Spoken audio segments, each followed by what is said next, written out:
Hey everyone, this podcast is part of Story Mode, the podcast network of Gamefully Unemployed.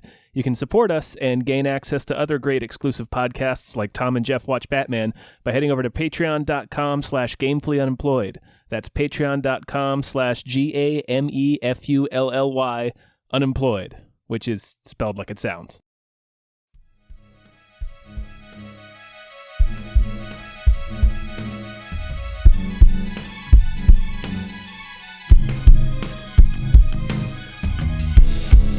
Hypecast mit Tom Reimann und David Bell.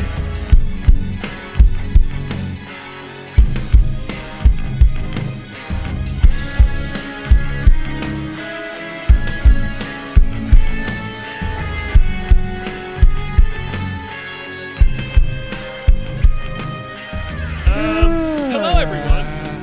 Hi. Welcome to another episode of Hypecast. Hypecast. Show we get hyped about stuff and things. I'm your co-host Tom Ryman. I am your other co-host, David Bell. I am the terror that flaps in the night. I am the root canal on the cavity of crime. I am Darkwing Duck. Yeah. I'm Logan Trent, by the way. Ah, damn it. Welcome. I thought we really got Darkwing Duck. Yeah. Now I'm just next pissed. time. We'll get Darkwing Duck next time. Well, let's get dangerous. Now I'm angry that you're here. Speaking of this general theme, first of all, Logan, how are you? Actually, let me start with that question. It's Halloween time, so I'm usually happy because it's my favorite time of the year. So, yeah. Word. Second question, have you guys seen the teaser for the Batman? No. Just came out. Just dropped right now. It's 6 seconds long. We're going to miss the teaser for this episode because that comes out in a few days. It's just a picture of the bat signal, and you hear Robert Pattinson say, "It's not just a signal, it's a warning." To which I say, yeah, no shit. Yeah. We know this. Yeah, that's what the signal is. It's a warning that crime is happening. I wish when the bat signal got turned on, the reggaeton horn would go off. Just yeah. But isn't a signal a warning? Isn't it's the same thing? It's come on, Batman. Yeah, it's a signal to criminals. They're calling the guy to punch you in the face. Yeah, you remember how in the beginning of The Dark Knight, they're all like, "Oh, come in, you got more chances of winning the Powerball," running in. Oh, the signal comes on and they're all afraid. Yeah, it's the bat. It's the bat. It's the bat. Batman. Yeah, I wish. Yeah, I don't know.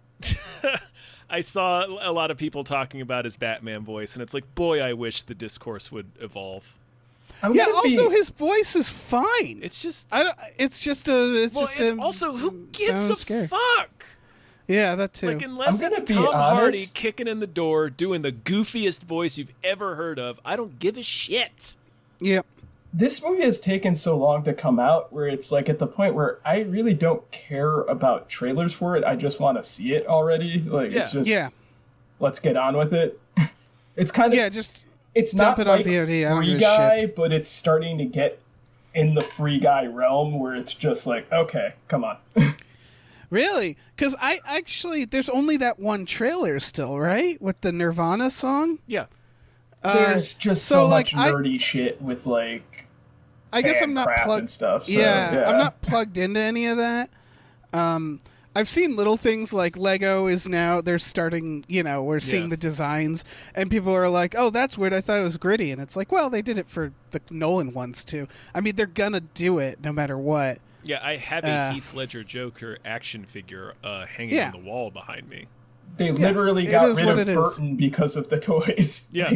Right. It is a huge part of that franchise. It's a huge part of Batman is selling toys to children. Yeah. They'll just force it, even if this is too dark or whatever. Who gives a shit? What is it rated R? Is it rated R? I'm sure it won't be. Well, it's not rated yet, I don't think, but that would be kind of silly for them to rate it R. There's really not a need for many rated R superhero movies, to be honest, considering the amount of violence you can get away with in PG-13. Unless it's The Punisher or even Venom, I don't really need it to be an R. the penetrate. I want to see full penetration. Yeah, that's the advantage. Yeah. Yeah. Although Ben Affleck telling Joker, "And I will fucking kill you," was like, what the fuck was that? It's like, all right, that's what it turns into. Like it turns into the motion picture Logan. Yeah, right. Where it's just he's growling "fuck" every 5 seconds in the opening 3 minutes. It's like, all right. That's the thing that's wild to me is that life is rated R. So when a movie becomes rated R, I think like, oh, okay, so there'll just be like a couple too many fucks, which is how people talk. Yeah, But then Logan came along and it was like, all right, settle down. You're like a kid whose parents aren't home. Right. Suddenly. It was like a kid playing with his action figures, but playing with his action figures after he saw a rated R movie for the first time. Right. Yeah. It's weird to say this about any movie, but there was too much profanity in Logan, but not because of like I'm offended, but because it was ridiculous. Yeah, it was like oddly shoehorned in. It felt like the movie. It was real try-hard vibes. If Shane Black can make a Iron Man movie PG-13 without fucks and stuff, then there's no excuse for like other directors. Right. Like if he can rein himself in, like come on now. He still had RDJ call that kid a pussy though. That is true. Oh, yeah. But I mean, to be fair, he's got a Shane Black a little bit. To be fair, that kid was kind of a pussy. The kid was, yeah, it's true. It's true. Fuck that kid. Showed up at Tony Stark's funeral. Nobody knew who the hell he was. Nobody knew. That was so awkward. It was so weird and strange. That was just like, did he, like, I just see, like, Gwyneth Paltrow, like, oh, yeah, I think he mentioned you once. You want some cake? That what Dave said. One last thing before we actually start the show, what Dave said about like regular life is rated R. There's a line in the stupid Beavis and Butthead book. It was called "Haha for Hollywood." Sure. This book that they made about like movies and stuff back in '96, I think, and that's like how they define. There's a section in the book where they just go through the different ratings, and that's how they defined R. They're like R is for like regular stuff. Yeah, like yeah. this is just a regular is. movie. Like I get Logan being rated R because it's like, well, he's got claws. That's gonna be, that could be messy, things like that. But it's the fact that they like really tried for it. Yeah. That was like, it just you could feel it. You could really feel it. I feel you gotta get more full dong in rated R movies. Don't be a coward. Yeah, if you're gonna make an R-rated Venom movie, I better see his veiny donger. Yeah. Yeah. Oh, absolutely.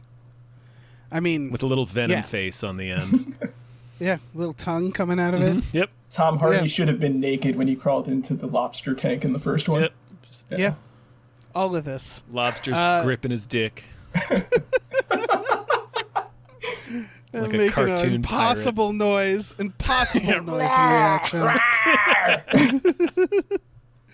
All right. Well, let's actually start the episode. Yeah, let's thank some producers.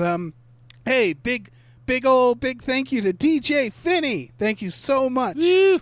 Thank you to the Indignant Eel. Thank you. Thank you to Look Ma, I'm on a podcast. Thank you to Children Love the Meat Millie. Thank you to Grumblebee. Thank you to Screaming Horse Pyramid. Thank you to Del Griffith, the shower curtain fella. Thank you to Lef. Thank you to Seismic Charge Noise. Nice. Thank you to Deborah is awesome. Barbara is great. And cancer can go to hell. Woo. Thank you to Numino Ultra Microscopic Silico Volcano Coniosis Jones. Thank you, Adam. Thank you. Yes, thank you, Adam. Thank you to the baby from Eraserhead. Thank you to Chiz Lily Tits. And thank you to these 7 Bs. Mm-hmm. Let me jump in here. Thank you to Breezy or Easy. Thank you to Davey Francis Ford, The Revenge. Thank you. Thank you to MVB. Thank you to Chester's Prophet. Thank you to Definitely Not Guillermo del Toro. We're on to you, son of a bitch. We're going to smoke him out. Thank you to Brian Who Tom Knows. Thank you. Thank you to Bob Grenville. Thank you to Steven. Thank you to Down Home Chicken. Thank you to Han Toomey, the Confused Cyborg. Thank you. Thank you to Asking 7. Thank you. Thank you to Happy Ed 209. Thank you to Tom and Dave are good writers. Follow them at Collider and Some More News. Thank you. Thank you to Tiger George Pratt Thompson. Raindrops keep falling on my head. Thank you. Thank you to Dan Hackroyd. Thank you. Good God. We got trailers. We got a fucking Scream trailer. Yeah, we got a Scream trailer. I feel like it's the first Scream trailer in at least 10 years. Yeah. That's also how I feel. It's they're just they're rebooting it, but also sequeling it. It's kind of hard to. I mean, this trailer is both boring and shitty, and also it's boring and shitty. Contains this trailer sucks. Yeah, it contains nothing of what Scream is. Like, it doesn't have the meta aspect to it. It doesn't really come off as kind of like the humor, or at least like the satirical bent of it. None of that is in this trailer. I didn't see the last one, but I do know that like the whole premise was like it was her niece or something like that, and there was a reboot thing in there. The last one was doing the meta reboot thing where they're like, we're rebooting now, and it's the young kids doing it, and like, I don't feel there's anywhere else to go here, because like the whole concept of Scream and what made it so novel was that it was meta, except in 2021 every fucking thing is meta. Like, it's just the language of like pop culture and shit. So where does Scream go to stand out from like the dozens of other things where like, oh yeah, that's just like in a horror movie? It's like, motherfucker. Right, I have an answer to this. It goes to the directors of Southbound and VHS and Ready or Not. Yeah. And I think that's going to be the strength of this movie, to be honest. No one needs another Scream. It really, the meta stuff, the Scream 4 was a fucking nightmare. It was still entertaining, I got to say. I think, honestly, the fact that they're giving it to very talented people works, because I do think the fundamental idea of Scream, which is that it's one of the only murder mysteries we still have, and it's a slasher that meets a murder mystery, and it has the idea that the killer is always someone different. That's unique. I would say that, like, we're talking about how shitty the trailer is and like it's not that interesting, but like it's kind of hard to do a good Scream trailer because the whole conceit is just the interest of the twist and how they do a weirder thing there. And I'd rather they give me a generic trailer like this than a thing where it spoils too much. And like you said, there's a track record here with those people involved, so I'd like to err on the side of caution and be like, you know what, I'll give them a shot. I enjoyed Ready or Not. I enjoyed this other stuff. So that's like the thing that's going with me right now. And yeah, I'm just not going to be put off just because it was that generic, but it's like at the same time, I'm hoping that it's better than what we've seen there. It's hard to... It should also be noted that it's the writer of Ready or Not as well, combined with, because it's a separate person, I think, combined with the writer of Independence Day Resurgence, but also The Amazing Spider-Man 2, but also Basic, 2003's Basic, but also... The Amazing Spider-Man. Dave, but I don't know if you know about this. Darkness Falls, 2003 Darkness Falls. But also, I'm skipping White House Down and Zodiac, so not the worst. I don't know if you know this about Amazing Spider-Man 2, but when he tries to web Gwen, it turns into a hand, Dave. Oh, I know. Symbolism. I know. Yeah. I know. Yeah. Is it, but again, is it symbolism when it's just literally the thing? Yeah. It's also, again, it's also the writer of Ready or Not. It's the text? I will say this, and this has always pissed me off about the Scream franchise a little bit. I get getting fucked up by Michael Myers. Like, that dude is an unholy evil. He's gigantic. Same thing with Jason. He's got, like, Country Hick strength, or he's a zombie. I feel like somebody should be able to fuck up the Scream killer in every single movie. Well, like, he usually does get his ass kicked a little bit. Yeah, but like, he's usually incredibly I think it should be like the second person should just take him out with a baseball bat at that point. I don't feel his body count would get high enough to take over an entire film. Like, yeah. I mean, I think Jerry O'Connell gets beat up by like And, like, he's swole as hell in Scream 2, and he gets beat up by Laurie Metcalf and fucking Timothy Olyphant. Well, yeah. Like, that's true. He's scrawny. He would house that dude. Like, a lot of them. There's a lot of like luck with the Screen Killer, in the sequels especially. I think making it multiple killers creates that idea of it's almost like supernatural. Yeah. And so like they've rarely like I think Scream 3 has it's the one only killer. one that's been one killer. Yeah. Yeah. Spoilers for Scream 3, and honestly, that seems exhausting. It's. Even with 2, I think I wrote a cracked article about this, is like when you go scene to scene, you realize like, oh, okay, so that guy's on the phone and then he has to run over there and then this person has to run over there. And it's like this big fucking ordeal that they're going through to do all the murder. They're very busy. It's not very, just that. Very busy. Like, they're running in a robe with a full fucking mask on. Like, it's just the amount of cardio work they have to do to train to do that murder. Like, they have to be running track for, like, 2 years before they start actually killing people. Right, which is why I feel like it's easier when the reveal is that they're high school kids, because it's like, okay, yeah, they got tons of energy. Oh, yeah. They can kill all sorts of people. They're wiry as fuck. Like, nah. Yeah, exactly. But, yeah, I don't know. This is in good hands. There's always, for me, like, a level of entertainment with Scream. And it comes from the fact that they're murder mysteries, I think. So there's that level of like, ooh, who did it? You know? And I can always sort of enjoy a Scream movie, even if it shoehorns like, I don't know, Jay and Silent Bob in it. Yeah, there's always that added level, like with Halloween, we're getting that new Halloween movie tomorrow. We know exactly what's going to happen. It's just Michael Myers is there to kill people because he kills people, and then they're going to have a reconciliation. With Scream, like you said, there's the added mystery element of like, okay, I don't really know what the reveal is going to be. So there is that added benefit that it has built in. So, like I said, the trailer I just didn't like. I thought it was too generic, but it doesn't put me off completely on this movie. So, no. Yeah. No, I mean, Did you see the show? Did that suck? No. I didn't watch No, I didn't watch it. Oh, the Scream show? Yeah, the one where they couldn't get the rights to the mask. Yeah, I saw one episode and I was like, it's fine. Like, I bet I'd actually enjoy it as like a trash thing to like half watch. You know what I mean?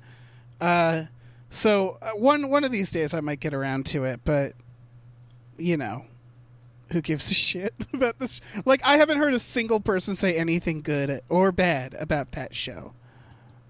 Yeah, it just exists. That's it. Yeah. It just exists. It just exists. Like the sky. Honestly, I didn't know they couldn't get the there. rights. I thought they were doing like a gritty ghost face. I'm pretty sure it had something to do with they couldn't like their TV rights or something like that. This might just be me talking out my ass, but I swear I read something like that where they could not get the actual rights to the mask, or they had to pay more or something, and that's why it looks different on the show. Yeah. Yep. You know what's interesting about all that is that that mask is part of a series of masks. I know this because I believe a year or two before Scream came out, I purchased a smiling version of that mask next to the mask that they used. I ended up getting the version that smiled, and it looked like the fucking stoned version. In Scary Movie. Yeah. Yeah, but I don't know if they discontinued those or what, because I assume what happened was it became the Scream mask, and then they were like, well, that's just what it is now. Yeah. I think... But I'm just talking on my butt, but I think this one might have something to do where it's just like fanboy culture, and that's what like the reveal is. It's just some fucking nerdy, shitty horror fan. Like, I can see something like that. Yeah. I don't know. The least interesting part to me of Scream was the meta horror movie stuff. Their first one did it all right. You know, they have fun parts where Jamie Kennedy is yelling at Jamie Lee Curtis, Jamie, he's behind you. Mm-hmm. Like, that stuff is cute. It was never, honestly, like, the thing that made Scream good was the stuff I already said, a murder mystery slasher. I mean, yeah, that's the stuff that made Scream good for you. The reason it became the sensation that it was is because of that satirical element. Like, that's what all the reviews were citing, and, you know. I think... Honestly, obviously that's a big part of Scream. I think the reason it's actually good, though, is because of the things I'm saying. I don't think, Like the first I think that's Scream, what made yes, it. That's what made it stand out, because movies were still. I think more movies were doing this angle back then in terms of actually having it be a whodunit. That was definitely a sure. 90s, early 2000s thing, was the Who's the Killer type thing with like urban legends and Valentine and all that. But those came after. Those came after, but like that's what Scream, I mean is Scream started that. Yeah. And then they tried to copy it. I'm not saying it's the first ever, but of that era, it's the thing that created I Know What You Did Last Summer and Urban Legend and I Know all What the You others. Did Last Summer is just like a total misrepresentation of a weird teen novel. Like, yeah, because that book is just fucking weird. They just kill the guy and they're all depressed for the whole thing. There's no like slasher thing in there. Right, and it would be a bummer. Yeah. But yeah, Tom, you are right that the first one, like the meta stuff, was new. That was fresh for sure. Yeah, and then it just to Logan's point, it doesn't have a place really, because that's just what movies are now. It's like horror John Carter almost. Right. So I just think the actual real strength came from the design of it. The hook was definitely the meta stuff, but now that we've gone this far, like I don't know. The meta stuff seems secondary. All the sequels, it was secondary, you know. So I don't know. We'll see. Yeah. We will see. This trailer blows. We will see. We will see Scream. Yeah, it's not the trailer's fault. No, I know. They're trying to keep it very secretive, which is, I mean, you have to kind of acknowledge, yes, they're not allowed to show much. Do you really want to see a whole lot because it'll give the movie away? But also you have to acknowledge this trailer is boring. And it's trying to get people excited for a movie that's been dormant for 10 years. I said it's not the trailer's fault. It is the trailer's fault. It's not the film's fault. The thing that I will say, and it kind of goes to just a little bit of growth, I guess, in casting and stuff, is it's a bit interesting how I know that they're not teenagers, but for the teenage characters, they look closer to teens than the 35-year-olds they had, like, in the first one. Like, they're actually small, like, teen people. Like, yeah, we've gotten way better at that. Also, the only detail in this that they tell us is that the killer's killing people who were related to the other killers, right? That's what they said? Yeah. Yeah. So that's neat. And that people still take calls from David Arquette. That's also a weird revelation. Yeah. So. Yeah, but he does. He looks how I'd expect Dewey, the character, to be. Are they going to do more? Will they? Won't they? With him and Courtney Cox. Like that's another thing that like they needed to shut that down early in the series, and they didn't. Where they kept like. I just want them to be married and broken up like 7 times. Like they've had like 3 weddings. Like. Right. I do also appreciate Scream 2 doesn't do it, but Scream 3 at least does. The massive PTSD that Sidney Prescott has, where they like in the second one they don't. She's fine. Mm-hmm. She's like, yeah, all my friends died. Oh, and then they died again. I appreciate that they at least recognize that in the third. I do like that they also kind of give her agency in terms of like becoming like a counselor and stuff like that. Crisis she's not like just a full victim, so that is a benefit there. They and I think in Scream 4 she's kind of badass, and they're kind of like, you know, more ready for it. I guess I don't remember. I only saw that movie like once. I never saw it. Because you know, it's a movie. It's a film. They introduce a new cast of characters and kill them all.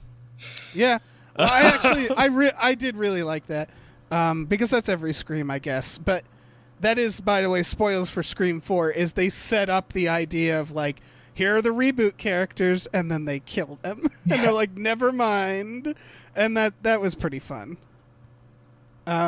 Should we move on? Yeah, we should. To House of the Dragon. Yeah.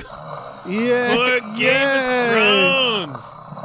3 years years after everyone stopped caring at the same instant. I'm so sleeping right now.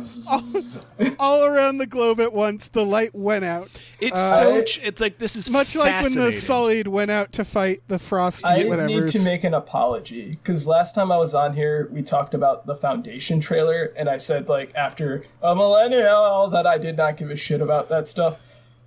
I would watch every season of Foundation, then watch one episode of this fucking show. Right. This is like... It's like The Hobbit, if The Hobbit wasn't a book originally and Lord of the Rings ended terribly. Right. It's The Hobbit if Lord of the Rings was bad. Yeah, also, exactly. Why are you focusing on the Targaryen? It's like if you made a new Star Wars movie and... you were stupid enough to think, hey, let's have a thing about the Palpatines. Imagine how stupid that would be. No one would like that. That would be such a dumb idea if they did that. It comes down to they're sucking the marrow. Like the way this ad was like, and here's the throne. Oh, God, you love the throne. And it's like, yeah, I mean, I liked, the first version, I guess, and it getting burned. And it's like, Like, who cares? It's a so fucking it's prop. all desperation. Like it feels so they're fucking House desperate. Targaryen. That's their name, and they had to say, "Oh, House Dragon," because there'll be dragons. We promise. We swear there'll be dragons. Yeah, and then all the stuff where they're like, "There's going to be like 16, 17 cool. dragons. Look at all the dragons. Dragons jizzing everywhere. Yeah." Yeah, just dragons just fucking coming, just shooting ropes all over fucking Westeros. I'm gonna be honest, like. I know that people have, like, superhero fatigue, and, okay, I like superheroes, so I'm not gonna argue against that, but I'm fucking fantasied the fuck out between this, the Lord of the Rings show, Wheel of Time, which is also on Amazon, and fucking The Witcher, and 12 other fucking fantasy shows that are all the same type of fucking worlds. It's just, Jesus. Yes, but here's the difference between this and superhero, I will say, is that these shows... nobody wants. Like, that's the thing is I get that fatigue, but like nobody's watching it. You don't have to watch it. No one's talking about it. Yeah, this is... I have fatigue for like, oh, Jesus, you guys, like, you're spending all this resources on something. That, I don't think they know exactly how much people got burned by that. I think they're going to have a pretty rude awakening to it because, I mean, there's going to be... if there's not already, there should be, but... there is going to be books written about how abruptly... like, Game of Thrones is really fascinating because it was a worldwide phenomenon. It's like one of the only times, I don't know, since fucking MASH, I don't even know, where, like, everyone was watching the same thing. And it was like, Sunday nights, you sat down, you watched Game of Thrones, and then the rest of the week was talking about what happened on Game of Thrones. And that was everywhere, like around the planet. They have those videos you can see of people in the bar, like watching Arya. Right, it became like watching the game. They're screaming like they're watching World Cup games. It's fucking insane. And then they ended it in a way that nobody has talked about the show since it ended. Like there was like a couple of weeks of fallout about the finale, and then people abruptly stopped caring about Game of Thrones. Nobody's talking about it anymore. I'm gonna say it's the two fucking guys. It's Benioff and Weiss or whatever. Benioff and Weiss, yeah. It's HBO. Like usually you can say like, oh, they wanted to rush through it so they can do that. HBO is like, you can take as long as you want. Yes! We will give you money to do more HBO would have episodes. been happy to have them do this for 20 years. Were like, it's too hard without the books, so we'll just make the pacing is so terrible. You could have taken the exact same plots that they did, but if you gave those 3 or 4 more episodes to breathe each season, it would have gone down easier. But instead, you have this hour-long crap fest jammed in, and it's just, ugh. I will say, my view on it was that it's that astronaut meme with the astronaut shooting the other astronaut. Mm-hmm. Like, my view is that I think Game of Thrones was always kind of not great. Yeah. It was very addicting. I watched the shit out of it because the characters were good, the actors were good. It had good things. It was well made. But in terms of writing, it felt very much like a soap opera. That's what I mean. And if they compress it down into that, they had no room to let things breathe out or even just like kind of mask that. And I think having it go like more episodes, that kind of made it easier to swallow. When you cram that shit into like an hour and a half and it's like this all takes place over the span of 3 weeks and like, oh, the best episode of that is when they go over the wall and they're trapped there. And it's supposed to be like a week or something, and then Daenerys comes and rescues them. That happens like 15 minutes. It's so fucking weirdly paced. Yes. It ruined everything. Yeah, when it got rushed, it definitely like kind of showed that. It's like if you had a meal and the dessert was like a gas station burrito someone wiped in their ass. Yeah. Yeah, I think I'll push back a little bit on that. I think especially now, if you go back and watch like the first 3 or 4 seasons of Game of Thrones, it is excellent. So I just think it's designed in certain ways. Like, for example, the sheer amount of characters who are needlessly cruel, like that is a soap opera. That's the point. Like that is a heel. They're heels. They're there, and then they keep teasing like, oh, maybe they'll get them this time. And so I guess that's what I mean is that it was designed to dangle a lot for the audience, so you keep watching, myself included. And again, I shouldn't say it's a terrible show or anything because the people performing all those roles were fucking great. Everybody's fucking great in it and charismatic. The writers are good. The directors are good.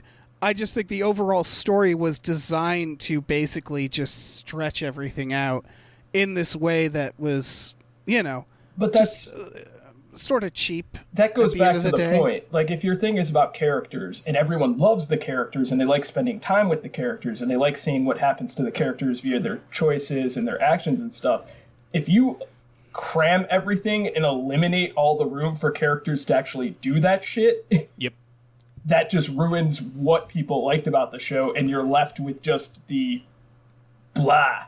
And like I said, it's literally those two guys. HBO would have easily given them 4 more episodes. They're like, hey, you have an open bank. And they're just like, shit's too hard. We want to write our Confederate show. God. They created a situation where what's interesting is my initial thought on this was going to be, okay, if someone watches it and tells me it's really good, I'll start watching it. And then I realized that's not even a guarantee. Like, I need to know it ends well.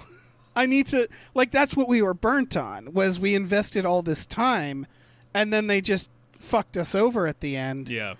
And so it's like, I can't even start watching this until I know that it's good. Well, and even then, it's like, it's a prequel, so it's going to lead into the thing that was bad. Yeah. Like, that had a shitty ending, that was deeply unsatisfying, and it's made it so that, like, I never want to rewatch the series. Yeah, I can't imagine a situation where I go back and rewatch that from the beginning. And like with this prequel, like I said, I'll just watch The Witcher. Like, that's my exactly. I'd rather watch The Witcher. Like, I'll watch Henry Cavill be a lot more charismatic and just that stuff. And then The Witcher has the benefit of having the possibility of procedural elements because he's a monster hunter, so you can just do a monster of the week thing. I just don't want to go with the saga of the Targaryens and all this bullshit when I know how crappy it ends. Yeah, it's hard to even give a shit about this. Yeah, HBO is going to have it's a rude awakening. Rude awakening. Because they've greenlit like 3 or... Remember they like fast-tracked like 3 or 4 spin-offs? It's like, you guys are going to be very sad when these shows come out and nobody fucking cares. Absolutely not, no. It's just... If I'm George R.R. Martin, I'm not even ending that book. I'm just like, I'm just gonna sit there and watch my Jets games. Like, yeah. All right, well, let's get out of this gutter, shall we? Shall we climb out of this gutter and talk about this next trailer for The Black Phone? This is, as you put in the notes, it's based on a short story by Joe Hill. Yeah. This is Ethan Hawke plays a magician. Yeah. So a like killer magician. Well, that's redundant. Tom. That's true. Like, true. A magician who kills kids. A child murdering magician is redundant. I will say. Who they called the grabber, which I thought that was funny because he grabs kids. And I was like, that's as much as they thought about it. When you first see Ethan Hawke, I have never seen, like, it's a cliche of pedophilia in, like, got the fucking Doctor of Island Moreau paleness, a top hat, and a black... Like, this is the dumbest child in existence. He deserves to be kidnapped. Run, you idiot. Like, yes.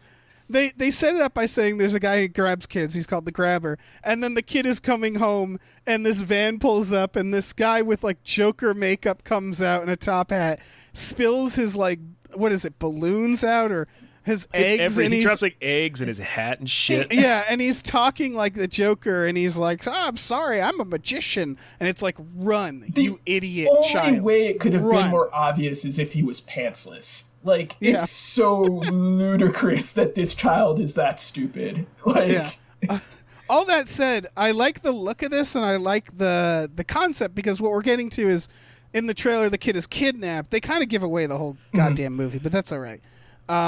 And then he becomes like an adventure kid with the other kids that have already been killed. So all the dead kids are like helping him. It actually it seems more like a thriller for that reason. Yes. Like the ghosts are on his side. Yeah. So he has like... And each one of the ghosts... ghost powers. Yeah, well, each one of the ghosts got to a certain point of escaping. So each one of them is giving him a piece of information. Hey, you need to do this. And then other ghosts will come in. Hey, this is how to open this door. Hey, this is the combination. Right. One of them seems to be teaching him how to fight. Because there's some big-ass hat-on-a-hat bullshit going on. What is the point of that girl? Why is she there? Like, because there's a psychic girl, There's this girl who is she's friends with the kid who gets kidnapped, and throughout it she starts getting psychic flashes, and none of them really seem to be connected to, like, you have a child who's already kidnapped and getting help from ghosts while he's being kidnapped. Why do you have a separate psychic girl doing whatever the bullshit she's doing? Because I have no idea how that connects there. You could have removed all of those scenes out and it wouldn't have affected it in the least. I feel my guess is she's actually going to be the one who catches the killer or saves the day. Like, it's going to be a thing where the kid either gets away or doesn't, and that's the A plot, and then she'll be the one to like sweep up. You know what I mean? Why are they introducing that at all? Like, you could have just kept it with the kid in the phone. Like, that's enough there. I don't need that extra element, if that makes sense. Yeah, I mean, I'm willing to accept it in the trailer because I just don't know how the film's gonna go, I guess. I will say that I did get a laugh when they revealed that girl's dad is Jeremy Davis, and he's apparently not the crazy psycho killer, which is... I feel like, because this is the people who made Sinister. It's Scott Derrickson, Yeah, and Ethan Hawke, I feel like, was just like, come on, give me a killer. I want to be a killer. Doctor Strange director. Scott Derrickson. Yeah. Yeah. So sorry. Yeah, like I said, it's just the hat on the hat thing is the only thing that was it's a little strange to me. But other than that, like, I really like the way it's filmed. I find the entire concept with like the phone and them helping the kid just really interesting, and I would like to see this. So yeah. I think it looks good. I think I'm very interested in this. Mainly because, honestly, like, I didn't like Sinister as a horror movie. I thought it, like, the murder videos were really cool. It had a lot of fun, like, story beats and stuff. I just thought it was way too jump scare heavy. It's an interesting story, though. Yes, for sure. There's a lot to love about Sinister. Yeah. It's not a bad movie. No, definitely not a bad movie. I just kind of like that the ghost element and stuff. I like that it's more of a thriller. Yeah, me too. I think that's actually a better use. I'm sure there'll be jump scares. I'm sure the ghost kids will be frightening at first for the characters. Yeah, they even show a little bit of one in the trailer where one of the first one appears behind him and he's all like dead. Yeah. What the only thing that makes me nervous is that I don't tend to like the escape movie genre. Again, this is just a wildly creative idea, though, so I'm just super curious about it. It's very intriguing. Yeah. I'm into it. Yeah. Yeah, I'm into it. Let's move on. All right. Let's move on, but let's keep talking about Ethan Hawke. Move on laterally to more Ethan Hawke content. Yeah, this is zeros and ones. I have no fucking idea what this is about. Oh, it's about Ethan Hawke plays twin brothers, one of whom is a terrorist leader, and he's planning some sort of attack, and his twin, our protagonist, is attempting to track him down before it goes down. That's trailer very funny. Seems so weird that it's an Abel Ferrara movie. It's fucking Abel Ferrara. What is that? Like, if you did not put his name there, like while I was watching that, like this is just a generic like terrorist movie, and then I'm like, wait, right. What the fuck? Yeah. I mean, it's got a little bit of a Michael Mann vibe to it. True, yeah, but just the director of Bad Lieutenant. Fucking Bad Lieutenant. The IMDb synopsis uses the term hero's journey. Oh, God.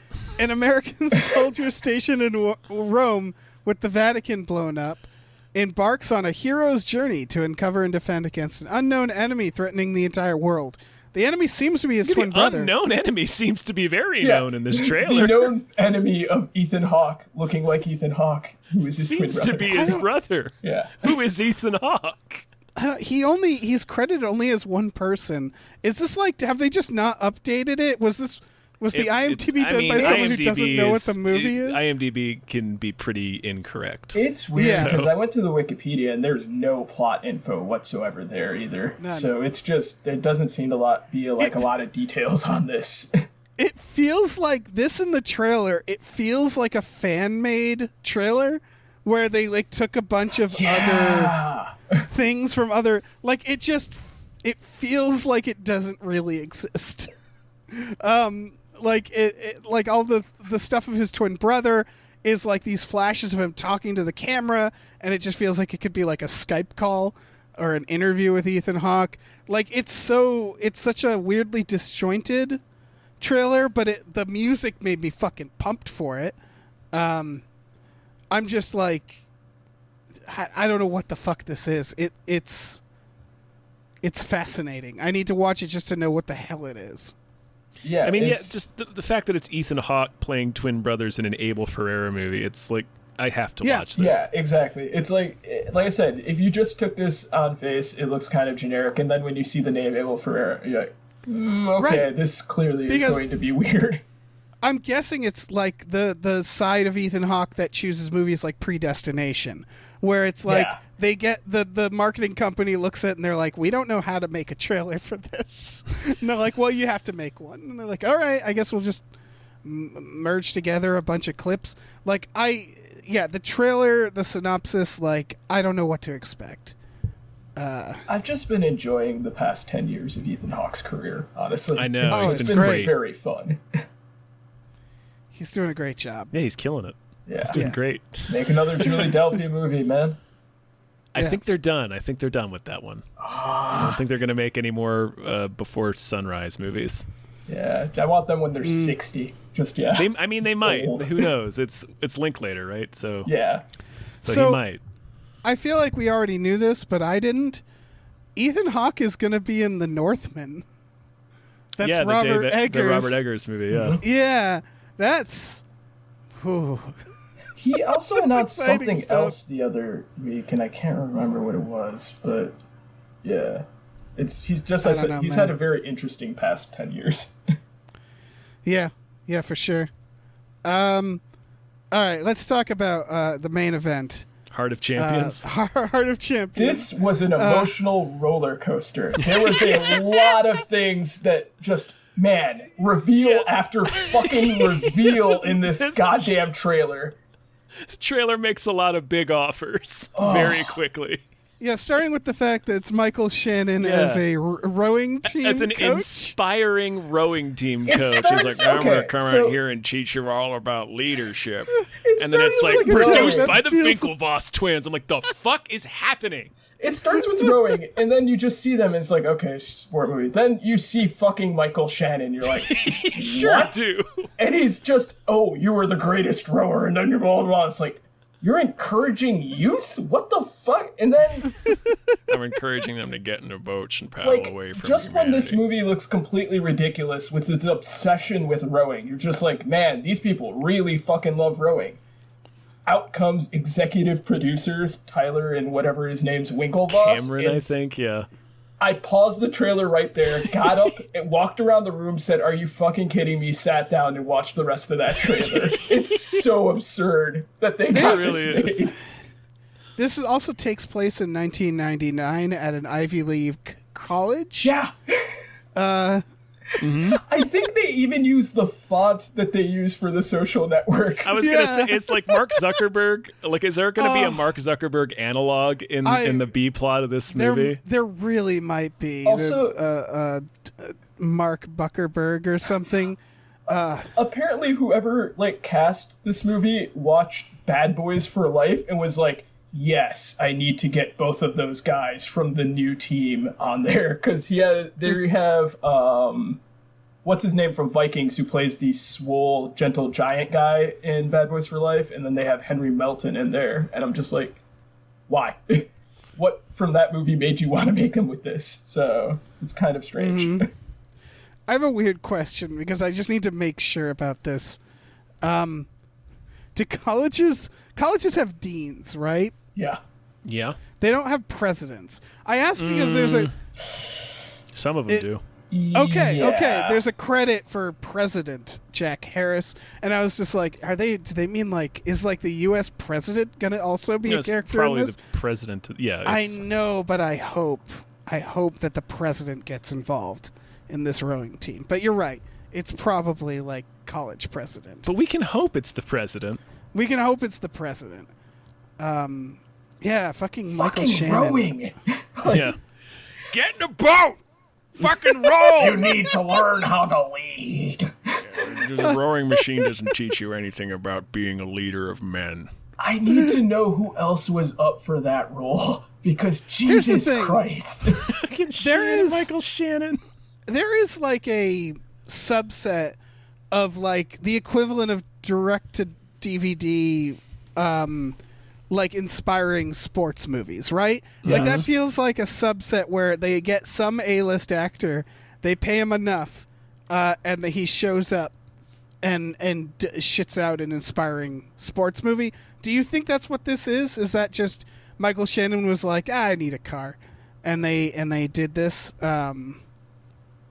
Or do you think this is like a movie? I hope it ends with Michael Shannon killing his rowing team, and it's just a real dark look into college athletics. It's just Foxcatcher. It's but Foxcatcher, but with rowing. He just pulls out a gun and shoots the rowing team. We finally achieved the dream. Every scene with him in it is unnerving in general. It's more unhinged than the previous scene. It's the idea that any university would have him is absolutely absurd. And then they show the scene of him talking with that kid. It's my dad was in the army. He's yeah, I was in the army too. And you don't forget the lessons you learn in the army. They bring in this war hero subplot. And I'm I love every new detail of this movie that is unfolding in front He has of me. definitely killed multiple people. Of course he has. Yeah, He's Michael Shannon, yeah. Just, man, there's so much in this movie. Yeah. Just reveal after reveal. Never gonna watch it. It's a thrill ride in and of itself. Winklevoss twins. There's man, the passion of rowing. It's like when we watched Santa with Muscles, Dave, and the opening credits was produced by Jordan Belfort. We're hang the fuck on. Fucking what? Yeah. I'm glad that people who care about rowing, I don't know who those people are or what their life is like. I'm glad they have a movie with Michael Shannon, though. That's great. Yeah. That's great for them. They got a Michael Shannon movie. That's amazing. I wonder if they have subplots involving Ethercoin and blockchain. Oh wait, you said this takes place in 99, so yeah. 99. Okay. Yeah. It's a period piece of 1999. Pair of trash boys. There's some weird twin stuff going on in these past two trailers. Oh yeah. All right. Speaking of weird and stuff, next trailer is for Needle in a Timestack. I've been actually sitting on this one for a few weeks because I knew it existed. Time and then cucker. someone tweeted to us about it too. It's the plot of Cinderella 3, A Twist in Time. It's a guy like uses like some sort of wizard. Is it a wizard to like change time where he's not? No, he's an elf, Dave. He's an elf. Oh, there he's not married to this lady, and then they have to like he has like 2 different lives, right? It's Orlando Bloom. It's Orlando Bloom trying to time cuck Aaron Burr from Hamilton. That is what this movie is. Yeah, they're fighting over Cynthia Erivo. Orlando Bloom was married to her before, but they split up, and now she's married to Leslie Odom Jr., and Orlando Bloom is using time travel to try to fuck that up. And then it's honestly, like, I love... This is a very interesting idea for a story, and I'm happy to watch it. This is the stupidest title I have ever seen. I was about to say, why didn't they call it Time Cuck? Time Cuck. Like that's the fucking like you do the. It's like you do the Time Cup in like, the same poster. font. Yeah, the Time Cup font. Time Cup. I want Orlando Bloom has the Jean-Claude mullet. Yes, he kind of does. Like he kind of does in real life. Holy shit! I love this movie. It was right there. They called it Needle in a Time Stack. Needle in a Time. That sounds like one of the fake. That sounds like one of the fake movies they go to see on Seinfeld. I can't believe that John Ridley would come up with such a shitty title for this. Well, it is based off a novel, and that sounds like a shitty novel name. Needle in a Time Stack. You can see that novel that on the shelf. Sounds like a novel that someone like that Milhouse's dad would write on The Simpsons. And right, that's right. It's his fucking album title. Can you spare a feeling? Needle in a Time Stack. Get the fuck out of here. It's the writer of Bicentennial Man is the novel. That's a shame. Oof. So they're just churning out some real shitty movies. This is a compelling idea, and the trailer makes it look all right. It's just really can't get past that name. Yeah, it really can't. It is an awful. It is an awful, awful title. It's just. It's like beyond awful. It's infantile. Like it's stupid. Like it would be the title that we would like make up if like you, I, and Dave were just like bullshitting of like shitty titles that we could think of. Yeah. Yeah, 100%. Yeah. It sounds like a gag. It's a punchline, not an actual title. But that being said, it does look interesting. I will watch this movie. It looks like a good movie. I'm excited to watch this. Yeah. It looks like legitimately like a good movie. Would you be interested to know that it comes out on streaming in theaters the day this podcast release? It's rated R, and it has a 50% on Rotten Tomatoes. Ooh. You're right. So... I mean, know. that's I'm 50-50. still gonna watch it. Yeah. Flip a coin. By streaming, is it like on demand or on a streaming service? It just says on demand. Okay. Yeah, it just says streaming. It's on demand. It's not on a service. Okay, because if that shit was on Peacock, I would be on there. Yeah, it'd be a double feature with that. Halloween Kills. Yeah, I don't know, Tom. Forget what we were going to review this weekend. Let's do Needle in a Time Stack. That's what everybody wants. Say, man. I really just this wish movie that is it almost ended 2 with hours. a stinger of Orlando Bloom just like looking at him going, "You just got time cooked." Yeah. God damn it. Time cuck. For the love of God.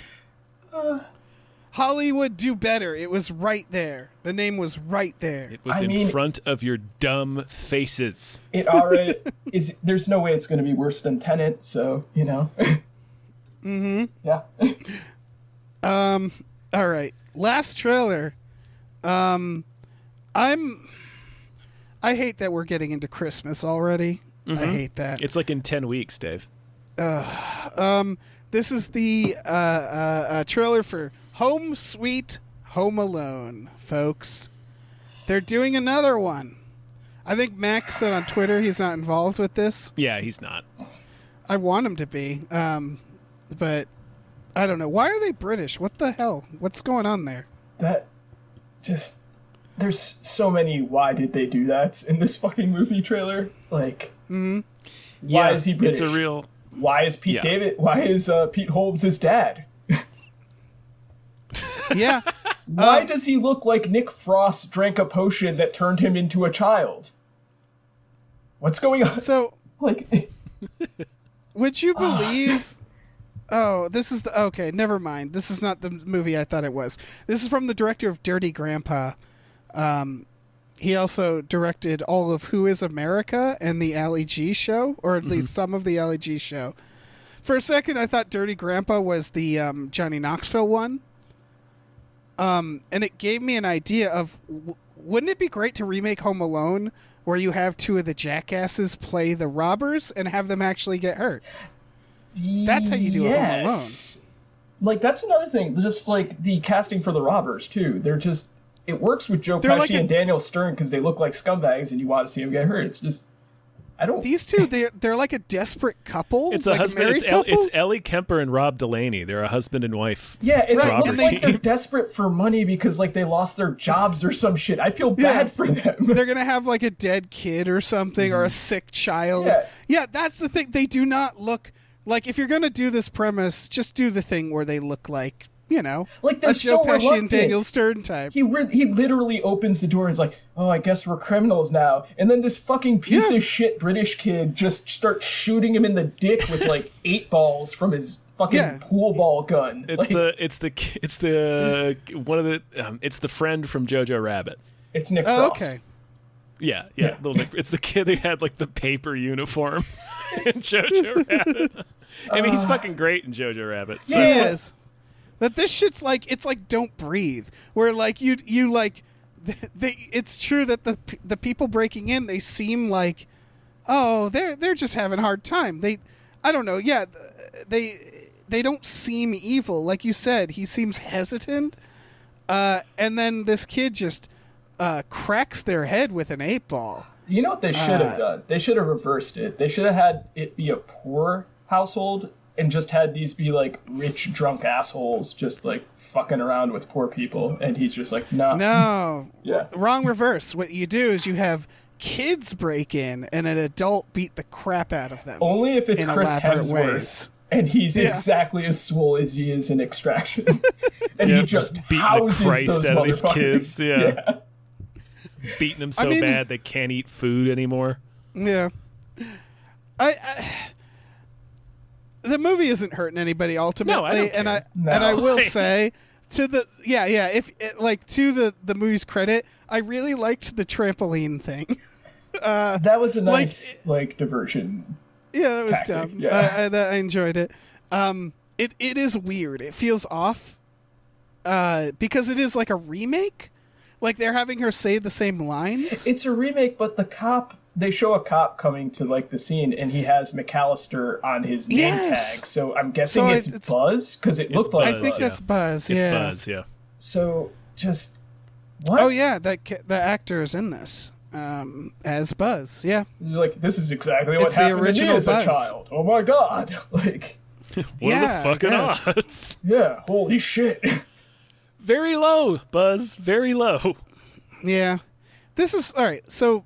There's two ways to make a Home Alone remake. It's fine. They've made a bunch of these already. They've made like 4 of these. Yeah, who gives a shit? Why are we pretending like this is sacred? No, it's not.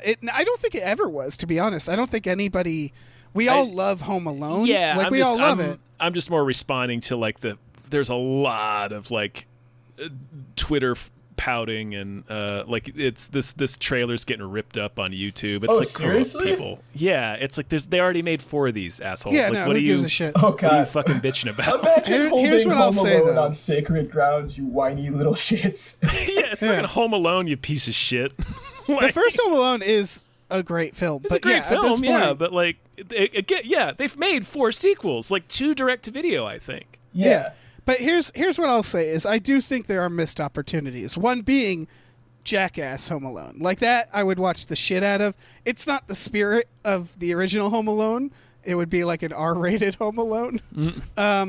Actually, it doesn't even have to be. They could do a PG with Johnny Knoxville just, tripping on Matchbox cars. Johnny Knoxville would absolutely do well in like a children's comedy movie. Like, yeah. Alternative is you pay Mac anything he wants, and he plays his character from American Horror Story as one of the robbers. You just have Mac as like a skeezy robber, and so suddenly he's the one getting home alone. Do that. I think that's what it is. Is that like, I don't know. I don't care. Yeah, I mean, it's probably fine. It looks kind of fun actually at times, but yeah, it's weird. It's weird. Like I just don't understand like the whole thing with like the robbers. It's just a very strange character choice for those. Like it is just the robbers where it's like they're not I don't hateful understand. enough to want to see them get hurt. Like what it is that in the trailer, I thought the robbers were just like part of the family. Yeah. At first, because they're just like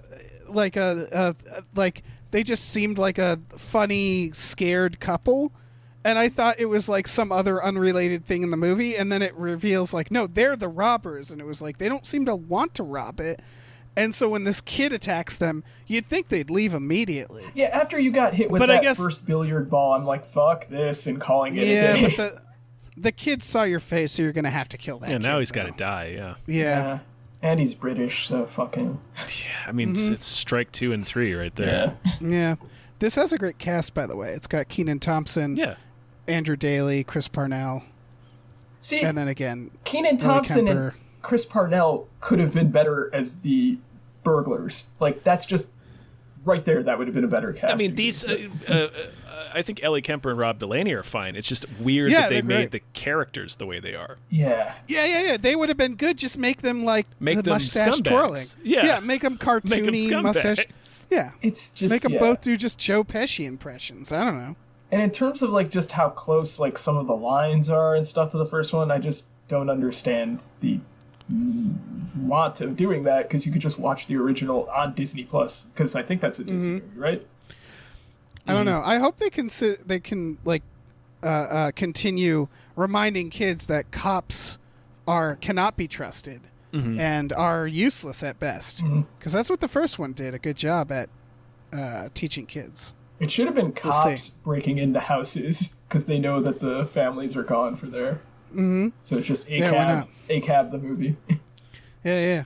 Hell yeah. I mean, there are Chicago police officers, so obviously that would be a thing that would happen. No, yeah. All right. Well, that's it for trailers. You want to move on to the news stories? Yeah, man. Yeah. Let's thank some producers first. Thank you to Kool-Aid Molotov says COVID and Greg Abbott can both fuck off. Support reproductive rights, comrades. As someone in Texas, I agree with that wholeheartedly. Thank you to E.T. the Extravagant Terresticle. Thank you to Cody Johnston's Time Machine Noise. Thank you to Pete Vorpagel. Thank you to Glitterus, CFO of Michael Shannon's Chocolate Factory. Thank you to subscribe to Jason Pargin's Substack. Thank you to the Midnight Patron with patrons at midnight. Oh, man, let me jump in here. Thank you to Exploding Runes. Thank you to Andrew McGuire. How? Yeah, the battle continues. Thank you to Vincent with a Y. Thank you. Thank you to RevMD. Thank you. Thank you to Dr. DNA. Thank you. Thank you to Lauren Gucci. Thank you. And thank you to Bootler Bootlesson. Thank you. All right, so we have our first look at Wonka. Yeah. Sure. It's exactly what I expected, like a gritty looking Chalamet Wonka. And fanciful duds. Someone on Twitter pointed out how funny it is, the idea that, like, why? So he just always dressed like that. Yeah, this is just so the candy factory was secondary. Yeah. Like he always wore top hats and oversized bow ties. But if that's the case, just make him bright colored. Like, don't make this gritty Dark Knight version of Wonka. It just feels like a parody. I don't know. I don't know who's making it. Maybe it's amazing. Neither do I, actually. Yeah, I know it's a but musical. It is a meme, right? Like, people tweeted before it came out, like, yes. Oh, just wait for the gritty film that's just titled Wonka or Willy. And it's like, yep, it's like Hollywood saw that tweet and didn't know it was ironic. That says the director of the Paddingtons, and those are good. So, and writers. So, honestly, it might be the best movie ever made. It might be. It might be perfectly sweet film. Like I said, the only thing I know about it is it's a musical. Yeah. If they manage to do something, because my view is that Willy Wonka and the Chocolate Factory was a hit because of Gene Wilder, which isn't to say the story isn't bad, but it's just not particularly interesting of a story. And I think it stayed in our zeitgeist because like there were so many parodies that rolled over to our generation. Does that make sense? Like, it was a little before our time. I watched it a lot when I was growing up. They showed it at least once a year in school for me, like, growing up. So it's just one of those movies you just always fucking saw. But, like... But it does feel like it's just Gene Wilder being awesome. It's Gene Wilder, and visually it's interesting. There's a lot of cool, like, weird visuals going on with the different...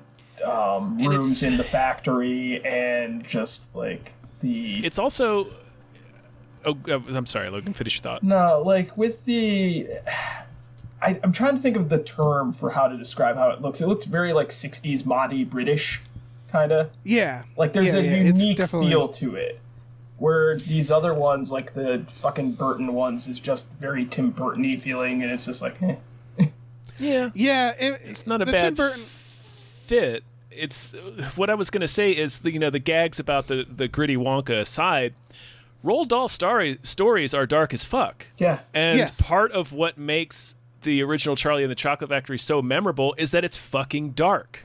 Oh yeah. It is a dark kids movie. Yes, that is definitely a part of it. Is we're having our chucks and gigs about a gritty Wonka, but like that movie's not. It's not like SpongeBob. It's right, but at the same time, there's a certain. The problem is the darkness in the original is clashed with the whimsical tone. Yes, that's what made it so interesting. Yeah. So I think leaning into the dark stuff, it's redundant. It's what I think what made. That's part of the darkness is this whimsical world where dark shit happens, and we all remember how fucked up it is, and like. So, like, a gritty version, I don't know. But it's, for me, this is like Scream, where it's like, it's in the right hands. And so it's like, well, shit, I bet they're going to do something really good with it. The thing is... The Tim Burton one, I felt like it was just a little past Tim Burton's prime. Yeah, the Tim Burton one is not good. Yeah. It's but not a good movie. It's not that it's not good because Willy Wonka doesn't work. It's just not good. It's the thing is I have the same problem with this as I had with the Joker. I don't care about the origin. I'm fine with him being a fully formed character as an adult. Like, I just like watching him as a weird dude you don't really know about who has a fucking factory and stuff. I don't need to see the traumatic shit that led to that. Yeah, I don't think that it's going to be an origin in that sense, but I will say that part of it, not a big part, was that Willy Wonka was not technically the main character in the first one. Mm-hmm. And I do think that kind of matters, or it could. That said, I don't know, man. It's Willy Wonka. And that also, like, it's a musical. As long as the music's fine, like, that probably plays a huge part in whether or not this is enjoyable. Yeah, I think there's not, like, I don't have any, like, knowledge of big Willy Wonka lore, so like they could do whatever the fuck they want as long as it's good. It just has to be good. Like, I think the foundation of Willy Wonka Origins is like, sure, man, anything could be good. It's it's a broad concept that's like, yeah, I don't expect anything from it in terms of the plot. Yeah. It's just sort of the execution. He's not he's not so precious enough of a character where if they do an origin, you're like, no, he would never become like that. It's like, okay, if you do it well, yeah, exactly. That's what I mean. Is like he's not Batman. He doesn't have this elaborate. So it's like we don't. I don't know, man. Can he sing? Like, has Chalamet sang before? I'm not sure. I look at him. I'm like, yay, he sings. He has like, the he most looks like he can kid sing. Energy imaginable. Right? Yeah, he is just. He's the avatar of theater kids. Equal parts of theater and alleged gonorrhea spreading, which that's NYU students, watch out. But yeah, he I don't know. I guess he looks like Willy Wonka. Fuck it. I don't know. Sure. Yeah, let's move on. Yeah. William Shatner didn't die in space. He refused to die in space. Yeah, it was a quick but flight. also it's technically not really space, but whatever. We don't have to get into that. All these millionaires that've been going up, they're going right to the edge. I feel space needs to be in huge quotation marks every time we have a story like this. Yeah, because they keep being like oldest person in space, and it's like, like it's look, good for all these rich people for going in a fucking rocket near the edge of space, I guess. It's the but astronaut it was version kind of sweet, of photos with a drugged up tiger for me. Here's what Here's what I'll say. No, William Shatner going to space, I get it. The video, maybe someone can correct me if I'm wrong, I didn't see him floating once.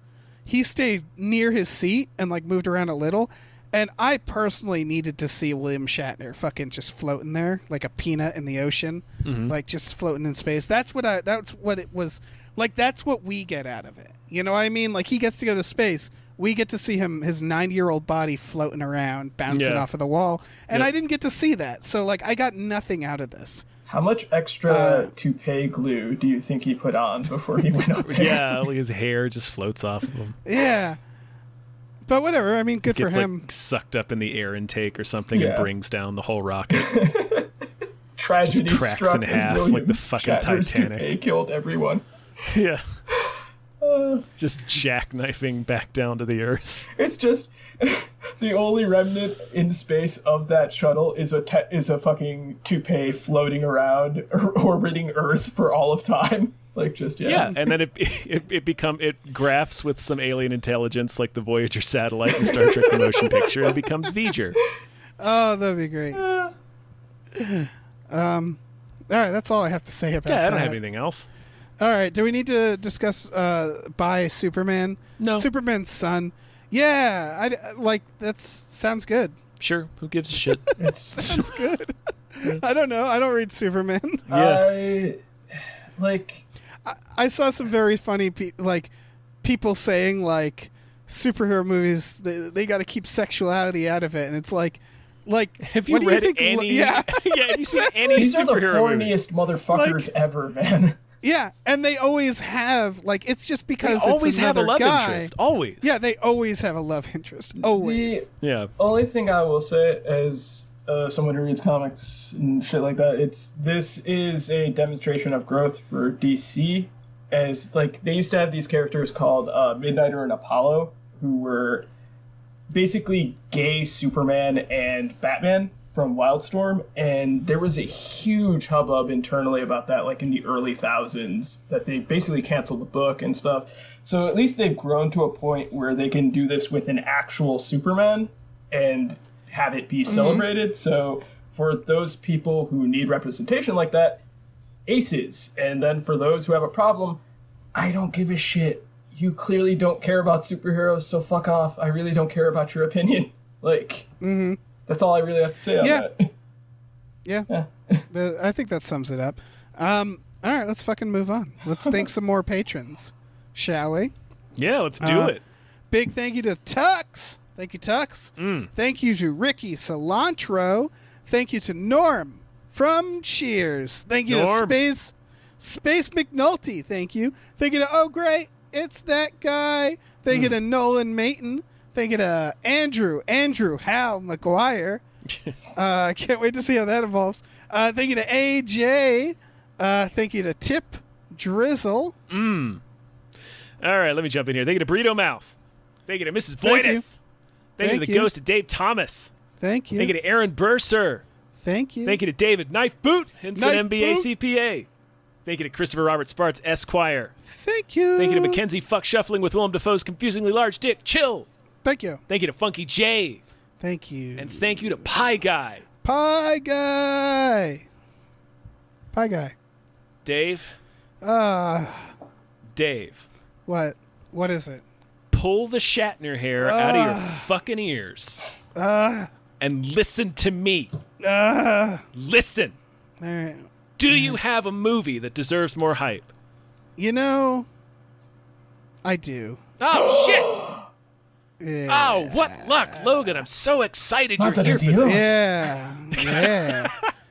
Hey, kids. This is a movie called Knocking. It's from a country. Forget which. Sweden, I think. Yeah, that sounds about right. It seems like it. It's got an 80% on Rotten Tomatoes. It comes out October 19th on streaming. It's been knocked around the festivals a bit. It's about a lady who is released from the hospital after treatment for a mental breakdown after the death of her girlfriend. I believe drowning. It looks like as either the a shark trailer attack or seems drowning. to imply. It would be amazing if it was a shark attack. It's Holy just like shit. Jaws. She is re-entering the world. She has a new apartment, and in that apartment, she starts hearing. Can you guess it? Knocking. Oh shit! I think it ends up being Morse code for someone asking for help. It starts becoming like a Rear Window situation where she's like, there's someone in this apartment who needs help, who's being victimized, keeps knocking. Nobody knows what she's talking about. The cops get involved. They don't know. So it's kind of like that other movie that was terrible, The Woman in the Window. But like hopefully not terrible, because it's basically it's a gaslighting situation. This poor woman knows someone's in pain. At the same time, there's like a stain gathering on her ceiling. It seems like very much like a horror movie, not a thriller. It's labeled as such. It looks really interesting. It's a good trailer. It looks creepy. I don't know anything else besides that. Yeah, That's all I got. It looks interesting. I was a little bummed by the reveal that it's like a gaslighting situation, because I feel like I've seen too many of these movies lately, and maybe it's just because I've seen The Woman in the Window and it sucks so hard. I would say, yeah. I guess I'm kind of tired of that formula, but we'll see. It looks. We'll see what's looks actually happening, because there's definitely a what is real, what isn't situation. So there's still a question of what is happening. Is it like a ghost? Because it could be a ghost. Like it could be the ghost of her girlfriend or something, or the shark who ate her, or it could be the shark who ate her. It could be like some stupid neighbor. It could be whatever. I completely forget the twist of fucking that other movie, that Woman in the Window. Yeah. Oh, I will say this is defined as a mystery thriller, so I guess it's not a horror movie, and that's okay. Right. Well, I'm into that. I'm into mystery thrillers. I just think it looks very visually interesting. Like, there's just a lot of shots and just framing in there and just composition that just looks great. So. Yeah. I think it does look. This is her first. Visually, it looks really good. This is this director's first non-documentary movie. When I was looking at her IMDb profile. Frida Kempf. Yeah, Kempf. Everything else was just documentaries, and I think she might have made one short that was a non-doc, but yeah. Okay. Yeah, I don't know. People check out the trailer. This is coming out in time for Halloween. It doesn't look like it's actually a big, a horror, but it looks like a interesting, thriller, mystery, suspense situation. Yeah, just unnerving energy, so. Yeah, super unnerving. Also, it's apparently only an hour and 18 minutes. So it's a quick one. It's in and out.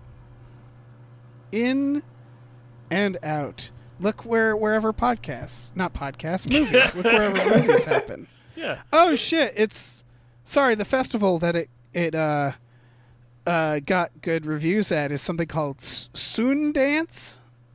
Mm-hmm. Yeah, that's it. Sundance. Sundance. Official selection. Sure. So that's a good sign too. Yeah, we know at least Robert Redford liked it. Yeah, that's true. That's how it goes, right? He stands up there and does thumbs up, thumbs down. Yeah. And he stands 100 yards away. It's like you're at one end of a football field and he's at the other, and you just have to play your movie and hold it up in the air for him like the boombox and say anything. He has a throne and he just gives a constructed of rejected movies. Yeah. He pelts you with a bottle of Newman's Own dressing. Yeah. If he doesn't like it, that's how you know you've been rejected. If you've been accepted, he walks. If you've been accepted, he walks all the way down the football field and dumps the Newman Zone dressing all over your head. Baptized by Newman Zone salad dressing. For him. You thank him for Newman's. Oh, that's great. Yeah. Yeah, that's it. The end. Oh shoot! Well, I guess we've done it. That's a sewed. We're the champions. The champions of Hype. We're so fucking good. Logan, thank you so much for being on the show, man. Thank you for having me. So it was been a lot of fun. What do you want to plug? What do you want to tell people? Where can they find you, et cetera, et cetera? Check out my stuff at Cracked. We're doing a lot of new stuff there. I'm on Twitter and Instagram at the Logan Trent. And please review this podcast and our friends' podcasts. Hey, nice. Thanks. Yeah. Yeah, we have Patreon. We do, Tom? Dave. Tell them about it. Patreon.com/gamefully unemployed. For $5 a month, you get exclusive podcasts like Tom and Jeff Watch Batman and Fox Mulder is a Maniac, and also Star Trek: The Next Futurama. For an extra $5, for $10 total, we watch movies with our patrons every Friday night. That's tonight. Yeah, Logan's there. A lot of people are there. We hang out. We have a good time. We'll watch Needle in a Timestack. Probably at some point. Yeah, I hope not. Time probably. Time cook. Oh. We also have a store. Head on over to gamefullyunemployed.com where you can find a link to our Teespring store where we can check out, we've got a bunch of cool original artwork and designs for all of our shows that you can get on T-shirts, stickers, posters, mugs, all kinds of things. So check that out. You know what we'll surely have soon, Tom? What's that? Several brand new shirts. You know why? That's true, yeah. Because we have several pieces of new artwork that is very exciting artwork. Yeah. It is. It's pretty great. Yeah. So keep an eye out for that. And I think we're going to be updating the name of this feed in iTunes, so don't be alarmed when that happens. It's going to be updated to Time Cook? Time Cup. No, it's already under Gamefully Unemployed. We just have to arrange it because story mode we don't really use. It doesn't matter. Yeah. So we're just going to get rid of the word and logo story mode and just put it all under Gamefully Unemployed so it's not confusing. Yeah, exactly. Yeah. And it won't be. The change won't be confusing. You won't even notice it. Yeah. It'll be very clear. Yeah, I don't think your feed will change or anything. It's not going to unsubscribe you. No, it shouldn't. It's just the title will change and the artwork will change. And the artwork will change. Orlando Bloom will go back in time and erase it so that your memory is always been of this being the Gamefully Unemployed feed. Yeah, that's what's actually happening is Orlando Bloom is going back in time and time cucking our feed. Yeah. To change the title and the art, so you'll open your podcast app and you'll see that you've been time cucked. Time cuck. Time cuck. Is that a shirt? Time cuck, probably. It's a shirt. That's for sure. A shirt. I'm not saying it's a shirt we'll offer, but it's a shirt. Oh man! All right, say goodbye, everyone. Goodbye. Bye. Bye.